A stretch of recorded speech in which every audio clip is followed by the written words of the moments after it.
distance, hand washing, enforcement, it all works. And Will and Kankakee counties are so far getting the job done, and we're all rooting for them. Over the last 2 weeks, nearly every region in the state has seen a stable or declining positivity rate.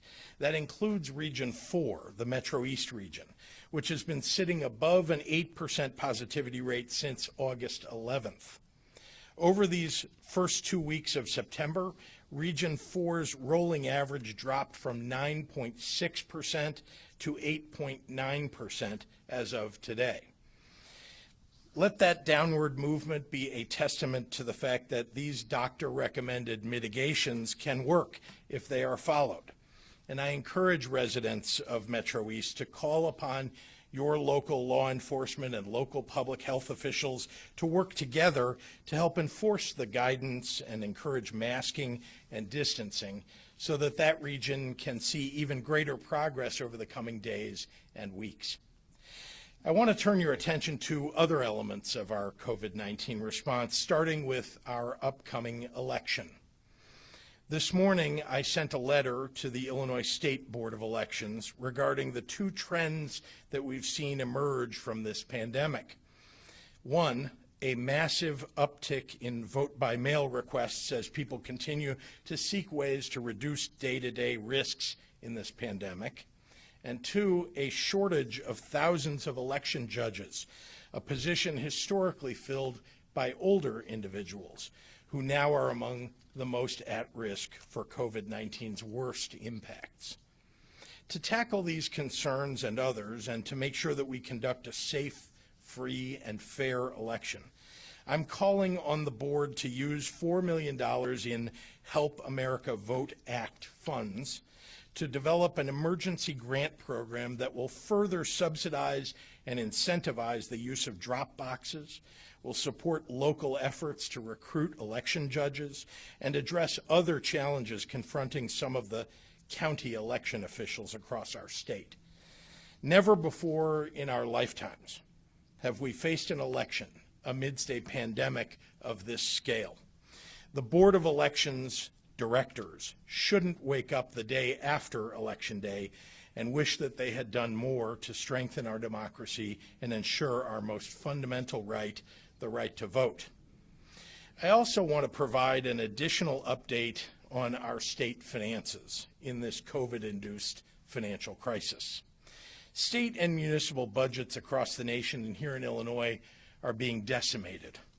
And Republicans in Washington have so far decided that sending trillions of dollars to corporations is more important than providing support for public safety, human services, mental health, and senior care, among others. Today, I sent a letter to Illinois' congressional delegation outlining the potentially bleak picture for our schools, our firefighters, our law enforcement, our universities, our healthcare system, and all of our middle class, working class, and poor families if the Republicans don't work with the Democrats on behalf of our national economic recovery. In the letter, I reminded them that this isn't a problem unique to Illinois. I said, quote, "It's not a blue state problem or a red state problem. Texas is facing its biggest budget shortfall in history, and Florida's governor likened their budget situation to the red wedding scene in Game of Thrones. Similarly, cities and counties across America are facing massive service cuts that will have immediate effects on residents. As for Illinois, yesterday, as you know, I directed all agencies to prepare to cut operating budgets by 5% this fiscal year and potentially by 10% next year. Without help from Republicans in Washington, that translates directly into potential layoffs and a massive reduction of essential services for families across our state. That will deepen our economic recession and cause pain for all Americans.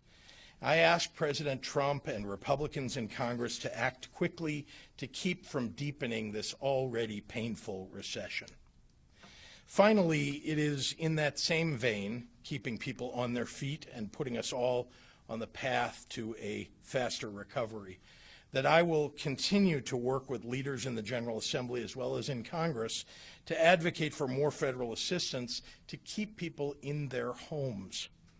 The need here in Illinois and across the nation is tremendous. Over 100,000 Illinois tenants and homeowners applied for our assistance program, but we only have enough funds to support approximately 40,000 of them. And ours is the largest pandemic housing stability program in the nation. It is for that reason that I'll be extending our eviction moratorium for an additional 30 days. Here in Illinois, we will use every legal tool at our disposal to keep people safe and healthy and employed and housed. So thank you, and with that, I'd like to turn it over to our Director of the Department of Public Health, Dr. Ngozi Ezike. Doctor. Thank you, Governor. As the Governor mentioned, we have been seeing cases and outbreaks of COVID-19 associated with sports teams. The science says the more people a person interacts with, the closer their physical interaction, thinking about that 6 feet or not having that 6 feet, the more they share equipment with multiple players, and the longer the period of interaction, the higher risk of COVID-19. While some professional sports have resumed, they have done so with so many protocols in place. Again, as the Governor mentioned, they are being quarantined, they're in their bubbles, they're placed in isolation, sometimes daily testing is occurring. I don't know how many high school teams or grade school teams would have the ability to provide that level of testing, daily testing. The science is the same for sports as it is for restaurants, meetings, nursing homes, you name the situation. The more people you are around, the closer you are to them, and the longer you are around them, the greater the risk of transmitting COVID-19. And this includes colleges and universities.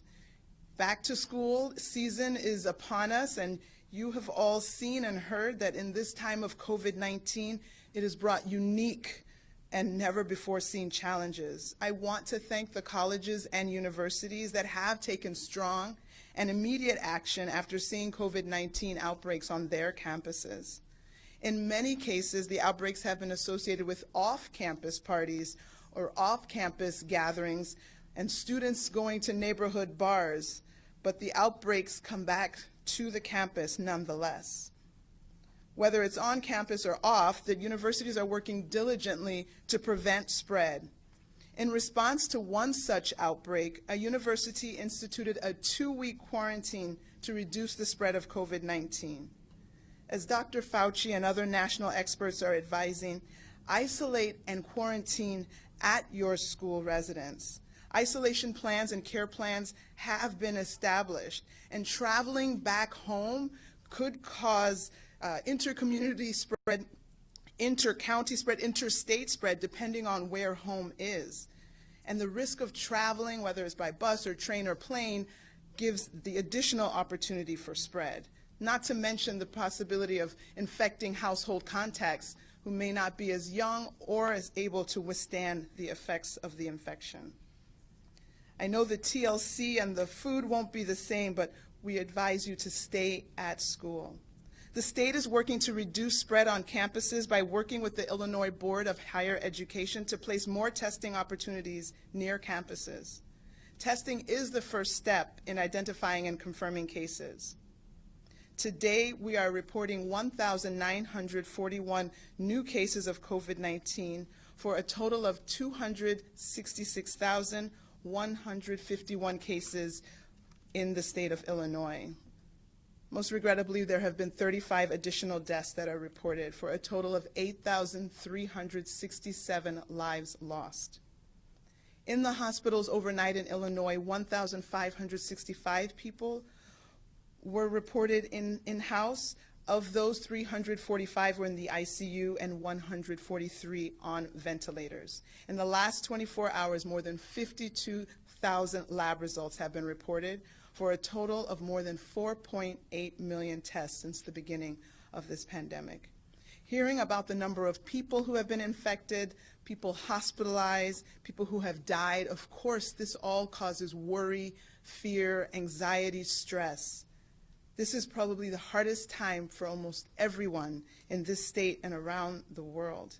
If you feel overwhelmed by stress and anxiety, please seek mental health services. It's not a sign of weakness, but of strength. It takes strength to ask for help. And right now, we could all use some form of assistance in one form or another. I'd be the first to testify to that. Stress and worry will worsen many chronic physical and mental health conditions. So please make sure you're keeping up with both your medical and physical health, mental health and physical health. Keep up with your medical appointments and continue to monitor your health. Another easy way to stay on top of your health is to get a flu shot. There currently is no COVID vaccine, as you're well aware, but there is one for the flu, and now is the time to get it. One of the things we clearly don't want to see is what it looks like to have the co-infection of influenza and COVID-19. Get the flu shot or the nasal spray if you're eligible, and let's try to prevent the flu. Of course, the more you wear your face mask, you decrease your chance of contracting either of those, as well as a host of other respiratory viruses. So to that end, I remind you of the 3 W's: wash your hands, watch your distance, and wear your face covering. And with that, I will repeat comments in Spanish. Como les ha dicho el gobernador, hemos visto casos y brotes de COVID-19 asociados con los campamentos deportivos. La ciencia dice que entre más interacciones con otras personas, entre más contacto físico, entre más se comparte equipo entre jugadores y se pasan más tiempo juntos, más alto el riesgo de COVID-19. Aunque los deportes profesionales han resumido, lo han hecho con muchos protocolos. Estos incluyen poner a los jugadores en cuarentena o aislarlos, administrar pruebas rutinas, a veces a diario, limpieza intensiva, prácticas alteradas y potencialmente cancelación de juegos. No conozco muchas escuelas que tengan la capacidad de proveer pruebas diarias. Esto incluye a los colegios y a las universidades. Quiero agradecer a los colegios y a las universidades que han tomado medidas firmes e inmediatas después de ver brotes en sus campos escolares. Fuera y dentro de los campos escolares, muchas universidades están trabajando con diligencia para prevenir la propagación de este virus. Por ejemplo, una universidad instituyó una cuarentena de 2 semanas para reducir la propagación del COVID-19 en respuesta a un brote. La prueba es el primer paso para identificar y confirmar casos. Hoy reportamos 1,941 casos de COVID-19 para un total de 266,151 casos en Illinois. También ha habido 35 muertes adicionales para un total de 8,367 vidas perdidas. Se informa que 1,565 personas en Illinois pasaron la noche en el hospital con COVID-19. De ellos, 345 pacientes estuvieron en la unidad de cuidados intensivos y 143 pacientes necesitaron ventiladores. En las últimas 24 horas se hicieron más de 52,000 pruebas para un total de más de 4.8 millones de pruebas realizadas. Oír estos informes de las personas infectadas, hospitalizadas y cantidad de muertes puede causar miedo, preocupación y ansiedad. Si usted se siente agobiado o inundado por estrés y ansiedad, busque servicios de salud mental. No es señal de debilidad, sino de fuerza. Se requiere una persona fuerte para pedir ayuda y ahora muchos necesitamos esa ayuda. El estrés y la ansiedad podrían empeorar muchos impedimentos crónicos, físicos y mentales. Así que, por favor, asegúrese de no perder sus citas médicas y no deje de monitorear su salud. Otra forma fácil de ayudar a mantenerse saludable es vacunándose contra la influenza. Actualmente no existe una vacuna para el COVID-19, pero sí hay una para la influenza. Una de las cosas que no quisiéramos ver es que la gente tenga COVID-19 y la influenza al mismo tiempo. Y como siempre, lávese las manos, cuide su distancia y usa su máscara. Muchísimas gracias para su apoyo. And with that, I will turn it over to Dr. Michael Lin, Infectious Disease Specialist from Rush.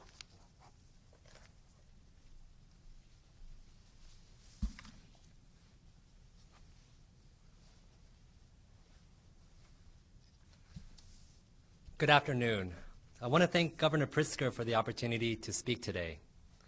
I am Mike Lin, Infectious Disease Specialist from Rush University Medical Center. I study how diseases like COVID-19 spread. I have seen firsthand the suffering such diseases can bring, and I take care of patients who have had the misfortune of developing life-threatening COVID-19 illness. I am also a lucky father of 2 kids, ages 8 and 11, who love to play sports. This topic is deeply personal to me. The governor has asked me to comment about the science behind why high school football and other youth contact sports should be postponed this fall. Here's what the science tells us. COVID-19 is a deadly illness that spreads from person to person through close contact. Contact team sports, such as football and hockey, can become super spreading events very easily. Just one youth athlete showing up with the virus can start a chain reaction of spread that can quickly threaten an entire team. While the virus continues to circulate widely in our communities, there's no practical way to prevent outbreaks from happening in sports, such as football, with all the contact that's inherent in the sport. This is not just theoretical. We've seen COVID-19 outbreaks in college and professional sports teams that have much more prevention resources at their disposal. While contact sport itself provides an easy way on the field for the virus to spread, it is also incredibly important to remember that there are many off-the-field activities that are associated with contact sports, such as athletes using locker rooms, working out in gyms, and traveling together, that provide a perfect storm of conditions to enable the virus to spread quickly.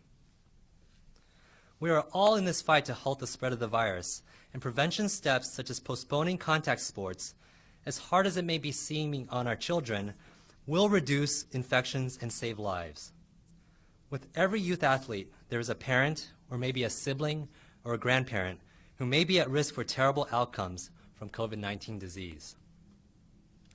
Youth sports do not operate in a vacuum, and if COVID-19 spreads among our young athletes, it becomes a risk for our entire community. I want to thank Governor Pritzker, Dr. Ezike, and Illinois Department of Public Health for following the science and making difficult decisions that will save lives. They need all of our support during this still raging pandemic. But Governor and our public health officials can only do so much themselves. Each of us must play a part in prevention. With prevention, it's hard sometimes to appreciate the results because we never really know exactly whose life we've saved. But the numbers do tell a story, and we have learned that in the past 8 months, that when we as a community are able to follow prevention steps, such as wearing a face mask, washing our hands, and social distancing, the number of COVID-19 infections do come down and we save lives.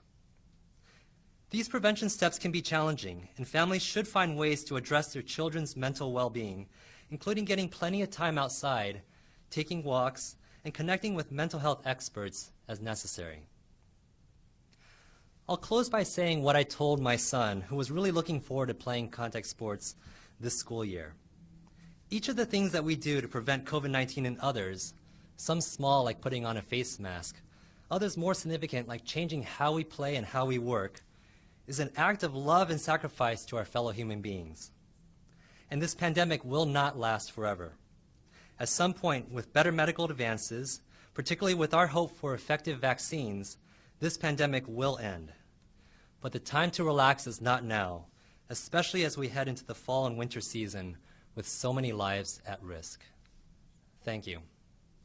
And now I'll invite Governor Pritzker back up to the podium for questions. Thank you. You promoted me to doctor for a moment there. Thank you very much, Dr. Lin. I'm happy to take questions from members of the But media. we are hearing, Governor, from so many, including there's been word that your Deputy Governor, Jesse Reeves, was going to try to speak to you about this. And with no disrespect to Dr. Lynn, I understand his point, but you could also have a different position come, just like any trial would have an expert who would disagree with him. If these other states, and perhaps Minnesota on Monday, all are saying it's okay to play high school sports, what do they know that you don't know? Thank you for asking the question. And what I would start out by saying is that you could probably find an expert to take a position any which direction that you want. That is true. But I also would say that Dr. Lynn is not alone. Indeed, he is among the vast majority of infectious disease experts, epidemiologists, scientists, et cetera, who are deeply concerned, particularly about contact sports, where there is an exchange of sweat, saliva, other things that are going on the field on a regular basis, not to mention that there's very little protection once they're in the locker room. In the typical locker room, there's not that much social distancing, as you know. There are concerns about that in addition to the field play. There are obviously other sports that have locker rooms, but I'm just suggesting to you that all of the precautions that are being taken by professional sports and by college sports are not available to people who play high school or junior high school sports. And I think the doctors have essentially said, look, we want to get there as fast as we can, but now is not the time, especially as we're entering the flu season, especially as we're entering a season where I think everybody is deeply concerned about a second wave hitting the United States. Dana. Governor Pritzker, I don't want the facts to get away here, but I'm going to have to tell you facts, just because I'm a high school coach. An opinion, I know, is what you're going to offer. Over Yeah. the summer, we had 536 football teams in Illinois had a summer camp in August. Lasted 3 weeks. 2 teams out of 536 had a COVID positive. One person, and then in Lake Zurich, they had a bunch. 532 girls volleyball teams held summer camps, 0 COVID cases. So, and we followed IHSA rules. We wore masks if somebody touched their face. We'd run out with hand sanitizer. I mean, I don't understand the science and data that you're using. Is it just doctors here, or Well, I are you think- talking to others? Because this is not making sense to a lot of us. Well, A if lot you- of kids are losing tens of thousands of dollars on football scholarships, on soccer scholarships, and on volleyball scholarships. I know, and it's And, you know, devastating. You're not an island on your own. I mean, people. No, I'm not. I've lost 12 players that have moved to other states. Yeah. Because of these draconian measures. I mean, I'm sorry I'm emotional about this, but it's to the point where you're hurting our children. And we take risks when we walk outside the door. We take risks every Friday on the football field. And we just want to have a choice. Yep. I don't want the government choosing if my son can play football. I'll make that decision. I understand, and I can appreciate the reaction that you have to it, and I do. And I know that there are many, many parents and kids who would like to be out on the field, and I want them to be out on the field. And as you've seen, sports have been categorized, not by me, by experts, about whether they're high risk, medium risk, or low risk. And I'm simply following the science that's been provided. Now, I understand there are other states that have made different decisions. That's one of the tragedies of not having a national strategy here, or being led by a president or a CDC that you could trust, that's providing some direction for everybody.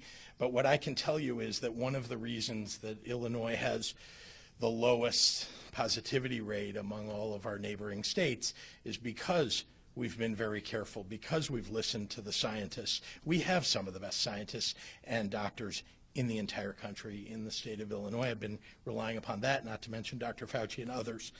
And these are very difficult decisions, and they are emotional decisions even for me.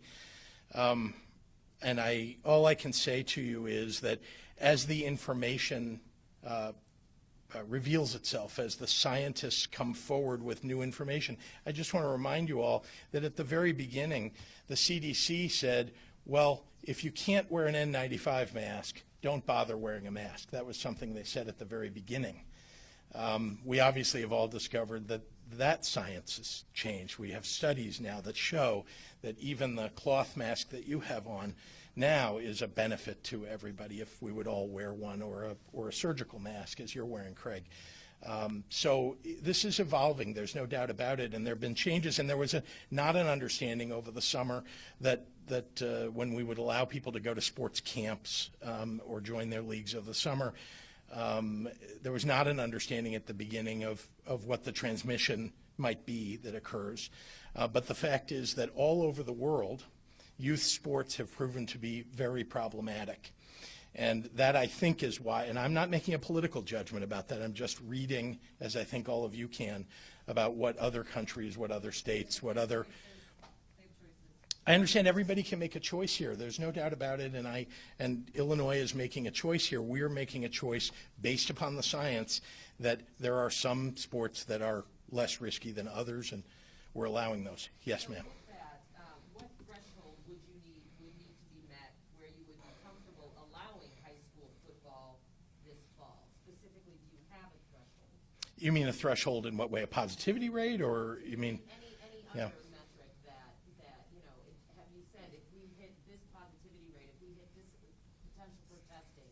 That is not what I'm being told by the doctors. There is not a positivity level that they're labeling for me, that well, at this level, it's safe.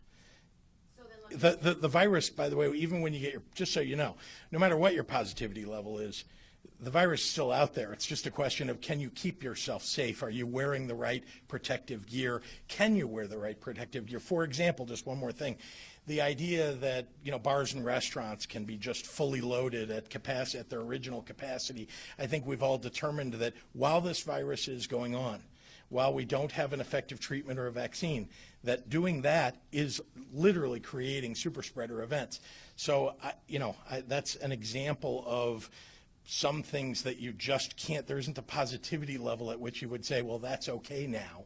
It's really about, can we mitigate the effect of the virus by having some kind of vaccine or treatment? Well, then let me rephrase the question. Sure. Is there, since there is no specific threshold that you would then allow high school football to resume, is there, what factors other than, if any, other than a vaccine, or? If I appreciate your question, and I know where you're going, and I guess I would say I have two doctors behind me. I am listening to them and to literally some of the nation's, most important experts on these topics. So if I may, to help answer your question, because that's where I'm going to find answers, is among the experts, I would like to call Dr. Ezike to help answer the question, what are the factors that might lead one to allow a sport to be played in a competitive fashion? So. Well, and yes, no, I appreciate that, but just so, because I think what I'm looking for is you have a reopening plan, right? And Yes. you have, and that has some specific guidelines to allow for certain stages of reopening. Yes. So what I am asking is there something regarding specifically high school football, since that's top of mind for so many right now, that would allow, or that would prompt the state to say, okay, let's go ahead and allow it because we've met this, or this? Right. So again, we are trying to follow also, we do take advantage of the fact that, you learn from what's happening around the world and around other states.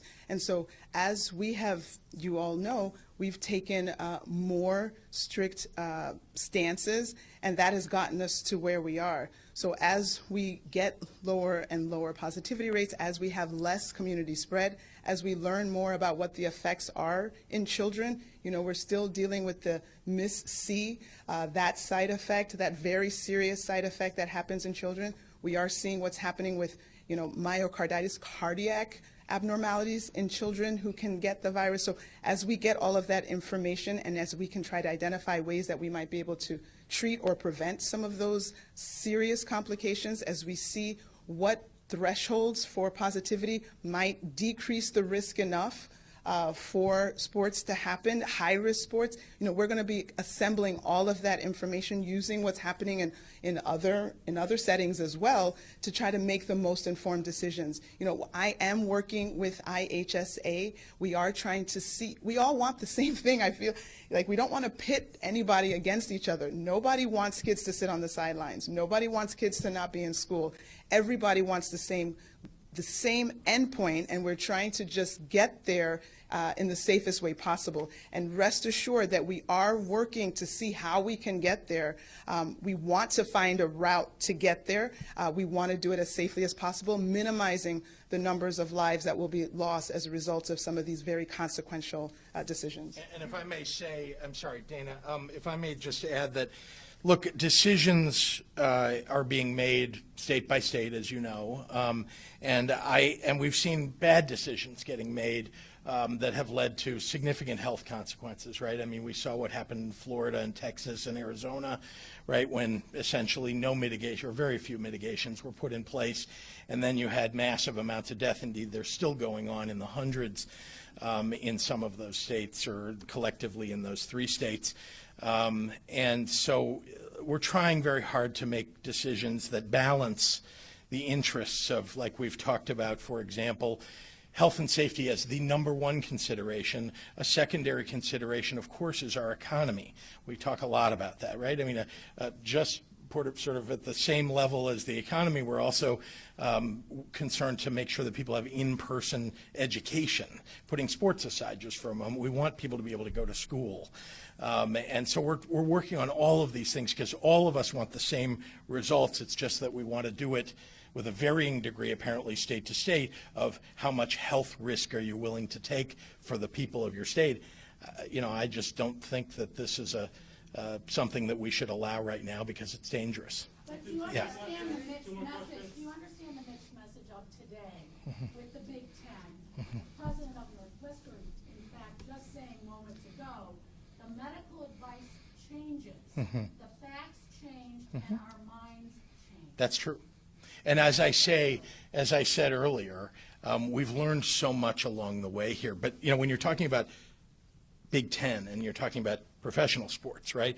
Much different than high school sports. It just is, because of the amount of testing, because of the amount of the doctors that are available, because of the focus on testing for myocarditis. That's something that the Big Ten has said that they will do in kids who contract coronavirus. That's not something that's happening at the high school level. And so we really need to just pay attention here to the different levels. It's not football is the same as football here is the same as football over there. If you could put a bubble around each one of these teams, for example, at high schools, and you could provide the same kinds of services, perhaps high schools could do that. But look, I'm making decisions for an entire state. We have 855 school districts in the state of Illinois, and we have individual schools within those school districts, more than 4,000 total schools. And these decisions they're difficult to make, but it's important that I keep in mind anyway how we can best keep our kids safe and healthy. I'm just going to call on Sarah first, and then I'll call you over your head, and then yeah.